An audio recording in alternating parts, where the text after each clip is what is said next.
কি করেছো তুমি? কি করেছো তুমি? আমি এত মুভি দেখে, আমি কিন্তু মুভি পাগল মানুষ।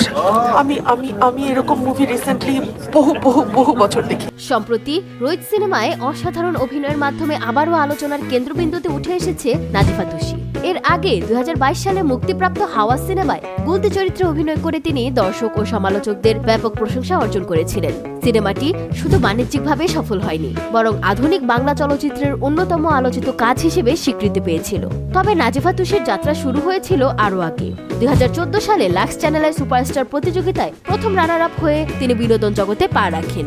এরপর 2016 সালে রেদওয়ান রনির আইসক্রিম চলচ্চিত্রের মাধ্যমে বড় পর্দায় তার অভিষেক ঘটে। প্রথম সিনেমার পর তিনি দ্রুত একের পর এক কাজ না করে কিছুটা বিরতি নেন এবং ইন্ডিপেন্ডেন্ট ইউনিভার্সিটি থেকে স্নাতক সম্পন্ন করার পাশাপাশি নিজের অভিনয়ের দক্ষতা বাড়ানোর দিকে মনোযোগ দেন। পরবর্তীতে ওটিটি প্ল্যাটফর্মে, নেটওয়ার্কের বাইরে এবং সিন্ডিকেটের মতো জনপ্রিয় সিরিজে কাজ করে তিনি নতুনভাবে দর্শকদের সামনে হাজির হন। সিন্ডিকেটের জন্য তিনি চরকি অ্যাওয়ার্ডের শ্রেষ্ঠ অভিনেত্রীর সম্মানও লাভ করেন। তবে তার ক্যারিয়ারের সবচেয়ে বড় মোড় আসে হাওয়া সিনেমার মাধ্যমে। রহস্যময় গুলতি চরিত্রে তার অভিনয়ে তাকে নতুন প্রজন্মের অন্যতম প্রতিভাবান অভিনেত্রী হিসেবে প্রতিষ্ঠিত করে।